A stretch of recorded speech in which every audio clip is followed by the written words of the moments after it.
Hello everyone. We were trying to solve our question from the exercise 7.2. Let's start to solve another questions. Okay, so exercise 7.2. Yesterday I told you that how to solve question number 1. कल मैंने बताया question number 1 कैसे आपको solve करना है. And I am assuming that question number 2, 3, 4 you can solve it by yourself. So today I'll tell you question number 5 and question number 6. So let's start. In question number 5, we have given that ABC and DBC are two isosceles triangle. So हमारे पास क्या given है? Given है ABC and DBC. So in figure में ABC, this is ABC, this is ABC and DBC. DBC हमारा कौन सा triangle हो जाएगा? DBC is a triangle this DBC. These are two triangles and this is given that these two triangles are isosceles triangle. ठीक है, isosceles triangle है. Isosceles means two sides are equal. So in triangle ABC it is given that triangle ABC में ये side AB is equal to side AC. This single cut mark means these two sides are equal to each other. So that means this is given that AB equal to AC. ठीक? So by using the property of isosceles triangle, we can say that when AB equal to AC, so the angle which is opposite to this side and angle opposite to this side will be equal to each other. एक दूसरे के equal हो जाएंगे. So in figure I'm writing here that angle ABC, this angle ABC is equal to angle ACB. ये दोनों equal हो जाएंगे. ठीक है, दोनों एंगल हमारे equal हो जाएंगे. That means if we have to prove that, अगर हमें proof करना है तो हम लोग proof करते हैं. चलिए और उसको solve करने की कोशिश करते हैं. So first we'll write all those things which we have given, जो कि given है. So now I am taking in triangle ABC. Triangle ABC की हम बात कर रहे हैं. So that means ऊपर वाला triangle ABC. इसमें क्या क्या given है हमारे पास? Given है कि AB equal to AC. This is given that AB equal to AC. Okay. So when this is an isosceles triangle, so we can say that angle ABC, that means angle ABC, this angle will be equal to angle ACB. Angle ACB के equal हो जाएगा. So I am writing here angle ACB. Okay. Now suppose this value is x. ये value x है, कुछ degree में होगी, है ना, 30 डिग्री, 60 डिग्री, 70 डिग्री, ऐसे कुछ वैल्यू होगी. तो उसको हम ले रहे हैं x. ABC एंड ACB ले लिया x. तो आई एम राइटिंग हियर x. ठीक है, यही रेड वाले जो एंगल हैं, दिस इज x, दोनों x हैं.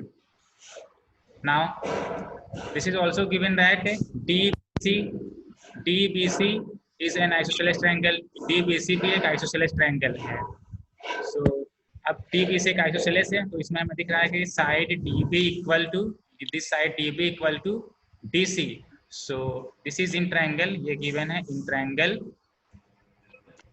DBC. हम इस ट्रायंगल की बात कर रहे हैं. तो इसमें क्या गिवन है? This side DB equal to side DC. ठीक है, DB equal to D. So in this we can say that angle opposite to this side DC and angle opposite to side DB, these two angles are correspondingly equal to each other. ठीक है, that means हमने क्या बोला? I am telling you that this angle ये जो angle है, angle DBC is equal to angle DCB. ये वाला एंगल, ठीक है ना, this yellow angle, this is equal to each other, एक दूसरे के इक्वल हो जाएंगे.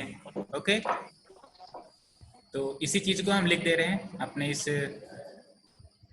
प्रूफ वाले पार्ट में. That means I am writing angle DBC, angle DBC equal to angle DCB. ठीक है ना। Angle D B C equal to angle D C B, हमने ये लिख दिया इक्वल। अब सपोज हम इसको सपोज कर ले रहे हैं y, I am taking that this is y, कुछ डिग्री में होगा तो y, so this is y and this is also y, this two are y. Now we have to prove that, हमें प्रूफ क्या करना है, प्रूफ क्या करना है, to show that angle A B D, angle A B D, अब angle A B D कहाँ है, देखिए angle A B D, angle A B D this is equal to angle A C D, equal to angle A C D, equal to angle A C D. समझ में आया? Angle A B D कौन सा एंगल, angle A B D is this A B D, ये angle, ठीक है। और A C D, angle A C D, ऐसे ही एंगल, ठीक है। तो फिगर में देख करके क्या लग रहा है आपको, एक्स वाई दोनों एक्स प्लस वाई हैं, दोनों एक्स प्लस वाई हैं, तो हमें फिगर में देख के लग गया कि दोनों इक्वल हैं। अब इसी सेम चीज़ को हमें क्या करना है, शो करना है, ठीक है ना, अपने सॉल्यूशन में शो करना है। तो जो हमें प्रूफ करना था यहाँ लिख दें अपने इसमें सॉल्यूशन में, टू प्रूव जो हमें प्रूफ करना था, क्या प्रूफ करना था, ये प्रूफ करना था। तो एंगल ए बी डी ये प्रूफ करना है equal to angle A C D, ये प्रूफ करना था, ठीक है। फिर हमने प्रूफ अपना स्टार्ट किया और ये इतना पार्ट लिख दिया है। नाउ हम क्या करेंगे, now we can write here that angle A B D, हम लिख रहे हैं अभी angle A B D, angle A B D, ये angle A B D form हुआ है इन्हीं टू एंगल से, that means angle A B C से, किससे, angle equal to angle A B C plus angle D B C, ठीक है ना, plus angle D B C. Clear है ये सभी को? ठीक है। Now C angle A B C, angle A B C इसकी वैल्यू हमने एक्स सपोज किया था, ठीक है ना, एंगल ए बी सी देखिए एक्स सपोज किया था, तो ये एक्स आ गई है, और plus angle D B C, the value for this angle is angle D B C, this is y, okay, this is our angle A B D, this is the value for angle A B D. Let this is equation 1, suppose this is equation 1, okay, is that clear? Yes. चलिए आप देखते हैं angle A C D, angle A C D जो हमें proof करना था, हम उन्हीं एंगल्स को ले रहे हैं। एंगल ए सी डी, अब इसकी वैल्यू क्या है, this value, this angle is formed with the help of two angles, angle A C B, angle A C B plus second angle is D C B, ठीक है ना, D C B yellow वाला angle, angle D C B, okay. Now angle A C B, value of angle A C B, value of angle A C B is x, this is x plus angle D C B, angle D C B we had supposed that this is y, this is y, this is the value of angle A C D. Is that clear? Suppose this is equation number 2, this is equation number 2. Now compare equation 1 and equation 2, equation 1 और equation 2 को compare कीजिए। देखिए on the right hand side x plus y in first equation and also x plus y in second equation, x plus y और x plus Y ये दोनों equation में है right hand side पे। इसकी मीनिंग क्या है? यस, इसकी मीनिंग क्या है? इसकी मीनिंग ये है कि when right hand side are equal, when right hand side are equal, then left hand side will also be equal, left hand side भी दोनों इक्वल हो जाएंगे इक्वल, ठीक है। So now comparing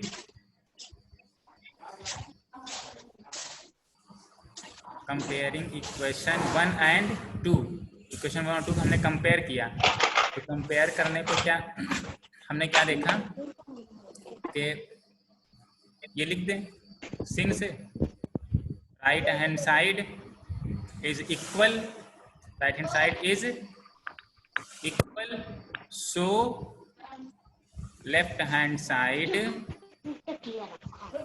will also be equal, will also be equal. Is that clear? Clear है? Yes sir. ठीक है। अब यहाँ पे यूज करेंगे दिस इम्प्लाइज दैट, इसी स्टेटमेंट की हेल्प लेकर के हम यूज करेंगे this implies that angle A C D equal to angle A B D. Is that clear? Clear है ये सभी को? Yes sir. यस। तो देखिए हमें यही प्रूफ करना था, हमें प्रूफ करना था A C D equal to A B D. ठीक है, तो सिंपल था प्रूफ करना। ठीक है, ऐसे ही हम लोग प्रूफ करेंगे अपने जो भी आएंगे। So we can write here hence proof, hence proof. इस तरीके से ये हमारा प्रूफ हो गया। Is there any confusion? Sir yes yes sir. Sir यहाँ पे बता दीजिए सर, यहाँ पे सर हमने लिखा sir angle A C D now comparing equation 1 and equation. ये यहाँ पे angle A C D equal to x plus y, this is equation 2। अब इसके बाद हमने क्या किया, कंपेयर किया। Now comparing equation 1 and 2। Equation 1 और 2 को हम लोग कंपेयर करेंगे। 1 और 2 ये इक्वेशन 1 ये वाली इक्वेशन है और इक्वेशन 2 ये वाली इक्वेशन है। हमने इसमें कंपेयर किया, देखते हैं लेफ्ट हैंड साइड और राइट हैंड साइड में हम लोग कंपेयर करते हैं। Whenever we compare two equations then we compare values of left hand side to left hand side and values of right hand side to right hand side. ठीक है, तो हमने compare किया, देखा राइट हैंड साइड की values से compare किया, देखा कि दोनों वैल्यूज इक्वल हैं। X plus y first equation में भी लिखा है और x plus y second equation में भी लिखा है। यही है, ऐसे है ना? Yes sir. तो सिमिलरली इसकी मीनिंग ये हुई कि अगर राइट हैंड साइड इक्वल है तो लेफ्ट हैंड साइड भी इक्वल हो जाएंगे। ठीक है, तो इसीलिए हमने लेफ्ट हैंड साइड को इक्वल कर दिया है। दोनों इक्वेशन में जो लेफ्ट हैंड साइड से दोनों इक्वल कर दिया है। सो होप आप लोगों ने ये अच्छे समझा होगा।